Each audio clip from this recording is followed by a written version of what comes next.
pengisian kohor ibu. Baiklah, langsung saja. Yang pertama ada tempat, kemudian ada alamat, di mana alamatnya, kemudian ada nomor telepon. Kemudian diisi provinsi, di mana provinsinya, kemudian kabupaten serta kecamatan. Baiklah, kita masuk ke kolom. Kolom yang pertama itu desa atau kelurahan diisi. Kemudian kolom yang kedua isi sasaran ibu hamil. Ada berapa sasaran ibu hamilnya. Kemudian kepemilikan buku KIA absolut yang mempunyainya ada 50 jika dipersenkan menjadi 60%. Kemudian K1 atau kunjungan K1 absolutnya 25 jika dipersenkan menjadi 61. Kemudian K4 di absolutnya 60 jika dipersenkan menjadi 71. Kemudian kolom anemia yang diperiksa ada 20, yang positif anemia ada 10. Kemudian kolom KEK atau kekurangan energi kronik diperiksa 30, yang positif KEK-nya 10. Kemudian di kolom protein urin diperiksa 12, positif 5.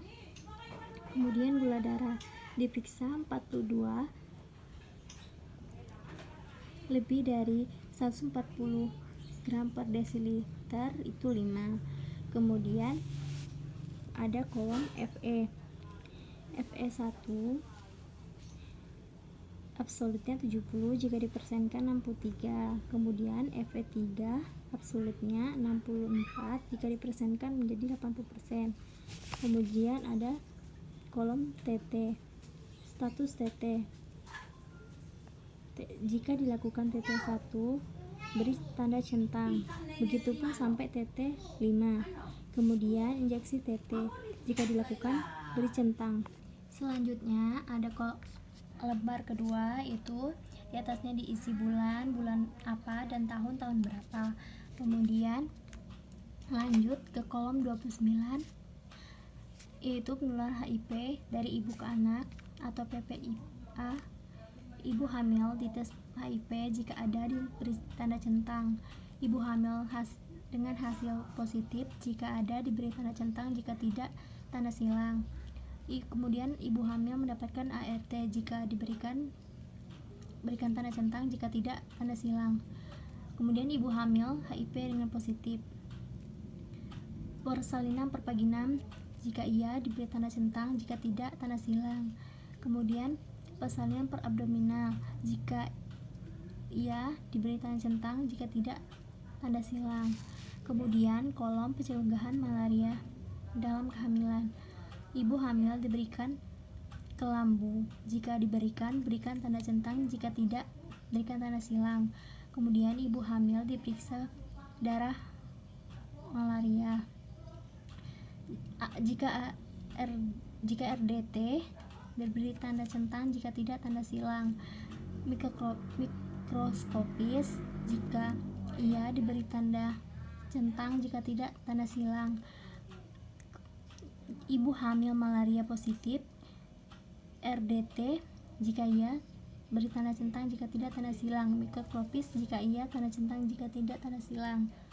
Kemudian ibu hamil mendapatkan KINA atau ACT, jika iya diberi tanda centang. Kemudian TB dalam kehamilan. Periksa daha, jika iya tanda centang, jika tidak tanda silang. Ibu hamil dengan hasil positif TB, jika iya tanda centang, jika tidak tanda silang. Diberi obat-obatan, jika iya diberi tanda centang, jika tidak tanda silang. Adapun cacingan dalam kehamilan, ibu hamil diperiksa anilostoma, jika iya centang, jika tidak tanda silang. Ibu hamil hasil tes positif cacingan, jika iya tanda centang, jika tidak tanda silang. Kemudian kolom pencegahan IMS dalam kehamilan. Ibu hamil diperiksa IMS jika dilakukan tanda centang, jika tidak tanda silang. Ibu hamil hasil positif, jika iya tanda centang, jika tidak tanda silang. Ibu hamil diterapi, jika iya tanda centang, jika tidak tanda silang. Pencegahan Kolom pencegahan hepatitis dalam kehamilan. Ibu hamil diperiksa hepatitis jika iya dilakukan, tanda centang; jika tidak, tanda silang. Ibu hamil hasil tes positif, dan jika iya, tanda centang; jika tidak, tanda silang. Kemudian kolom resiko terdeteksi oleh nakes. Nakes itu adalah tenaga kesehatan. Jika iya, beri tanda centang; jika tidak, beri tanda. Kemudian kolom komplikasi. Jika ada komplikasi HDK atau hipertensi dalam kehamilan, beri tanda centang; jika tidak ada, tanda silang. Kemudian abortus, jika ada, tanda centang; jika tidak ada, tanda silang. Kemudian perdarahan, jika ada, beri tanda centang; jika tidak, tanda silang.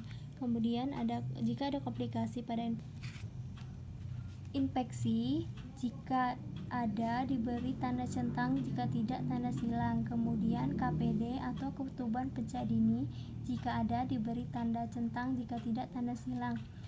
Dan lain-lainnya, jika ada, beri tanda centang; jika tidak, tanda silang. Kemudian kolom kegiatan rujukan yang fasilitas kesehatan. Yang pertama, puskesmas. Jika iya, beri tanda centang; jika tidak, tanda silang. Kemudian RB atau rumah bersalin.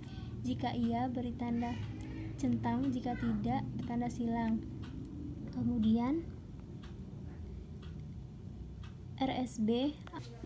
Kemudian ada RSB atau rumah sakit bersalin. Jika iya, beri tanda centang; jika tidak, tanda silang. Kemudian RS atau rumah sakit. Jika iya, tanda centang; jika tidak, tanda silang. Dan fasilitas lainnya. Jika iya, tanda centang; jika tidak, tanda silang. Dan yang kolom selanjutnya, keadaan. Kemudian kolom selanjutnya atau kolom keadaan tiba.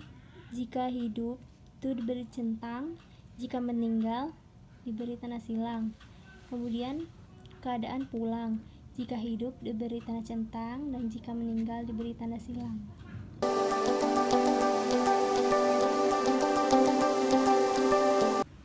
Baiklah, saya akan memberi contoh cara pengisian kohor bayi. Pada kolom pertama diisi nomor. Pada kolom kedua NIK diisi nomor NIK atau nomor kakak. Kemudian kolom ketiga diisi nama bayi. Kolom keempat tanggal lahir bayi. Kolom kelima itu jenis kelamin bayi, ada laki-laki atau perempuan. Kemudian pada kolom keenam nama ibu. Kemudian kolom ketujuh alamat dan nomor telepon serta atau HP. Kemudian kolom ke-8 punya buku KIA. Jika iya, beri tanda centang; jika tidak, kosongkan atau beri tanda silang. Kemudian kolom ke-9 berat dan panjang bayi. Berat dengan satuan gram dan panjang dengan satuan cm. Kemudian kolom ke-10 masa neonatal. Saat lahir sampai dengan 5 jam itu ada 4 baris. Baris pertama isi di mana tempat bayi lahir. Kemudian ada kolom ke-10 baris kedua isi jika bayi sehat, tulis sehat; jika ada komplikasi, buat seperti asfiksia. Kemudian baris ketiga itu pelayanan pertama yang diberikan seperti IMD. Kemudian baris keempat, jika bayi sehat, beri tanda bintang; jika bayi meninggal, beri tanda plus atau tambah. Selanjutnya kolom ke-11 sampai kolom ke-13 kunjungan neonatal. Itu ada 4 baris. Baris yang pertama itu diisi dengan tanggal dan bulan. Baris kedua itu tempat pelayanan, dan baris ketiga itu jika bayi sehat diberi tanda bintang, dan jika bayi meninggal diberi tanda plus atau tanda tambah. Kemudian kolom 14 sampai kolom ke-37 ada 4 baris. Baris pertama diisi N jika berat badan bayi naik sesuai dengan garis pertumbuhan. Diberi tanda T jika berat badan bayi tidak naik, dan O jika berat badan bayi tidak ditimbang pada bulan lalu. Baris kedua diisi B jika baru pertama kali ditimbang. Kemudian baris ketiga diisi E1, E2 atau E3 jika bayi diberikan ASI eksklusif. Kemudian baris keempat diisi diisi DS jika dilakukan KPSP jika hasilnya sesuai, diisi DM jika dilakukan dan hasilnya meragukan, dan serta diisi DP jika KPSP dilakukan dan hasilnya menyimpang. Selanjutnya, kolom ke-38, vitamin A, 6 bulan, diisi tanggal, tahun, serta bulannya. Kemudian, kolom ke-37 sampai kolom ke-45 diisi dengan selanjutnya kolom ke-39 sampai ke-45 itu pemberian imunisasi, diisi tanggal, bulan, serta tahunnya. Kemudian kolom ke-46 kematian postnatal, diisi tanggal serta kematian. Kemudian kolom 47 diisi jika pindah atau baru.